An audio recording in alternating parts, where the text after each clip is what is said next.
Listen, I get it. Emotions are high, tensions are high, and rightfully so, because there's a lot of things that have been going on that's unjust and it's been going on for too long or far too long. And people are just fed up. It's crazy how you can just kind of feel the tension. You can just kind of feel that things aren't right. But I promise progression is being made, steps are being taken. And in this video, I just kind of wanted to share three uncommon ways to protest because there's a lot of protesting that's going on and it's serving a purpose. Trust me, it's serving a purpose. I know you may have your perspectives on how a protest should operate, and you might disapprove of some of the protesting that's going on, but all protesting is just disapproval of something that you're against, that you don't like. And you can do that in the form of a statement, you can do that in the form of an action, and it's no right way to protest. So salute to everybody who's standing for something and not just falling for anything or settling for anything. I salute you, and there's more than one way to protest. So that being said, in this video, I just want to give you three uncommon ways that I feel like can set you up for life, set you up for long term. Because let's be honest, I mean, of course, it's only so much vandalizing or burning or tearing stuff up, that can go on in the form of an expression on a day by day basis. So what I want to share is something that can be done long term and can set you up in a good way, and it's still considerably a form of protesting because we have to start thinking strategically, not just out of anger. We have to learn how to harness that energy, harness that anger instead of taking it out on something or someone per se. Let's think strategically and not just protest that way, but protest with our money, protest with our knowledge, protest with our network. But in this, I want to talk about protesting with your money. Because when you think about it, if you take a step back, and before I just get in too deep, if you don't know who I am, I'm Mr. Smith to some, Cinco Smith to others. But I just wanted to share this angle because it was on my heart to do so because I see a lot of different conversations, a lot of different things, and not a lot of people coming from this angle. And I feel like this is very important because when you think about it, even though it may not seem like it, a lot of what's going on, the unjust, is based on the lack of proper economics. Us as a people, a lot of times don't have economics in place as a whole, and because of it, different people get treated however because it's no economics in place as a whole. That being said, we must focus on economics and learn how to protest monetarily because that's what sets you up as an individual long term and just us as a people long term, no matter what walk of life you come from. So I know it's a lot of people who are protesting from all ethnicities. Salute, because it's not always comfortable to do that. And sometimes you might piss a couple of people off, and that's okay. If you're standing for something, that's better than falling for anything. So let's talk about those three uncommon ways that I feel that protesting should and could take place. Now that we understand what protesting is, and there's no right way to do it, but we must also be strategic in our protests and protest with our money and knowledge as well. So, number one, the first thing you definitely want to be focusing on, and this is a form of protest, is you being a business owner. You must be a business owner. Even if you have a job and you do business on the side, you must be a business owner. Why? Now, of course, I know that being an entrepreneur is kind of a popular term right now. It's a keyword, a push button, that a lot of people are using because it's just popular at the time. But being a business owner is more than just the trending aspect of it. Yeah, you get some freedom. Yeah, you get to do certain things the way you want to do it, and it's not easy. But one of the main things that business owners need to understand about being in business is the tax deductions that come along with it. If you're already in business and you already understand tax deductions, then I'm preaching to the choir. But if you're already in business and you have not been benefiting from the tax side, then you're doing yourself a disservice. How is that so? Well, as a business owner, one of the main perks of being a business owner is that you get to legally pay less in taxes. There's no way that Amazon was able to make $1 trillion and pay zero in taxes. Well, they were able to do that legally because they understand the tax laws. They got a team of people who understand the tax laws, and they were able to lower their tax liability all the way down to zero, even though they made $1 trillion. So no matter what income level you are at, you can implement that same strategy. Now, I know you're probably thinking, so how is that a form of protesting? I mean, what is that going to do as it relates to furthering our people? Here's how. If you're paying less in taxes, for one, you're keeping more of your money. Even if you're working a job and you're making some money, part time from your business, you're keeping more of your tax dollars. Now, if you think about the tax dollar, if you think about where the tax dollar typically goes, sometimes the tax dollars are going to places and entities that might not have your best interest at heart, that may be a part of treating you in an unjust manner or treating us in an unjust manner. So if we're taking our tax dollars back legally, now not only are we keeping more money into our household and in our economy, but we're also protesting because that's less money that gets to get allotted in a way that isn't favorable to us. So believe me when I tell you, you want to be in business some way, shape, form, fashion, or support a business in a way that allows you to benefit from tax deductions that come along with it. Because when you think about all of your expenses over life, the biggest expense that we typically have is taxes. And if you don't know where those tax dollars are going,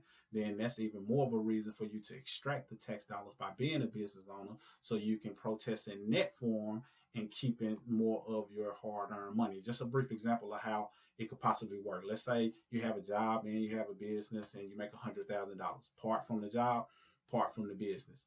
Well, as a business owner, it's certain expenses that you're paying already that can now become tax deduction. Many people are already paying utilities, paying for a cell phone, internet, driving their car, putting miles on it. If you're doing those things and those things that you're doing are helping you become profitable in your business, then those things become tax deductions. It's over 400 tax deductions that you get access to. So I don't have time to go deep into all of the tax deductions that exist, but it's things you're already spending money on that could become tax deduction, even in something like paying your kids. If you're paying your kids a wage because they're helping you in your business and helping your business become profitable, even though you were going to give them money anyway, doing it the right way helps you and create more tax deductions, keep more of your money, and take it away from certain entities that don't have your best interests at heart, and at the same time that isn't positioning you to be wealthy long term by just overpaying in taxes. So that's number one. Number two, you want to be building your credit. You want to build your credit. If it's not up to par where you want it, you want to be establishing your credit, because credit can be leveraged in so many different ways. I know we think about credit just as it relates to acquiring something that we want, like a car or a home. But when you acquire a home and you're a homeowner, not just renting, and I know different people have that perspective, but not just renting, you're at least positioning yourself to have something that can be passed down, something that can lead to generational wealth. Not only that, having a good credit score allows you to pay less in interest when it comes to being a person who purchases a car or purchases a home, or even the interest that comes along with a credit card. So if you have a decent credit score, now you're able to pay less in taxes, and that's extracted from certain entities as well that may not have your best interest at heart or may be treating you unjust. And in this case, we're talking about banks. A lot of banks don't treat you or us in a just manner, and it's really just based on our economic score. It's not sometimes anything personal. It's just economically we're not in position, so we need to get in position, and building your credit is a way to do it. And I highly recommend you understanding the credit game for yourself. Yeah, you can pay somebody to do it, but if your credit ever falls short, now you got to pay them again to fix the situation. And many times they're not focusing on all five factors. They only focus on one, and it doesn't help you holistically. But if you understand it for yourself and understand the simplicity of it, now you're able to fix it for yourself. And if it ever goes downhill again, you know exactly what to do to fix it again. Or you can help somebody else do it if they need it. So now you're able to light another person's flame, who's able to light another person's flame, all because you understand credit as a whole. And if you don't have somebody in your corner who's fixing your credit, and they're not teaching you about the overall five factors of the credit, then you might want to reconsider. You might want to consider learning it for yourself, as I strongly encourage, highly recommend. There's five factors of credit. I'm going to brush over them real quick just so you can understand that if you're paying somebody to do it, they should be at least helping you understand these five factors. Factor number one, you must understand payment history, which is the historical record of your payments. You must understand credit utilization, which is dealing with credit cards. How much of your credit are you using? How low are you keeping your balance? Also understanding credit history, which is the length of your credit, and how much stuff how long have you been using your credit, basically. New credit, how recent is your credit? How current, how up to date is your credit? Last but not least, the credit mix. So overall, do you have a good mixture of credit? All of those things contribute to you having a high credit score, and it's not that hard if you get an understanding for yourself. Stick around to the end. I can plug into something that I feel to give you a game plan on how to do it step by step by step. And number three, the third way that I feel that you can protest with your economics and your knowledge is by investing or becoming an owner. And credit can also be leveraged to allow you to invest, whether it's real estate, whether it's you investing in yourself, your own gifts and talents and things of that nature that can then turn into a form of a return on your investment, or you buying stocks, bonds, mutual funds, things of that nature. You want to be an owner, own a piece of America. We live here, we might not love everything about it, but the fact that we live in a capitalistic society in America allows us the ability to be owners and invest in other things, other entities that could yield us a return, that could produce some generational wealth, that could tap into us taking ownership in certain things. So how is that protesting? Well, a lot of the stuff that we utilize, we don't have any ownership in it. But if we develop a habit, a mindset, a practice of consistently doing things that position us to be owners of something, then eventually we'll develop that investment, that ownership muscle, and now we're able to own things versus just use things that we do not own. So those are three things that I feel you can do that are uncommon as it relates to protesting with the economics that can set you up for long-term success as an individual and us as a people. So just as a brief recap, you want to be in business in some way, shape, form, fashion. You want to build your credit, and you want to tap into ownership via investing. Do that however you choose to do it. You might already have access to all of the tools to be in business, stay in business, keep your records, and boost your credit, investment knowledge, and all of those things. If so, run with it, but you must be thinking about it from that angle. However, if you want access to a platform that can show you how to do all three, I have some information I don't mind sharing with you.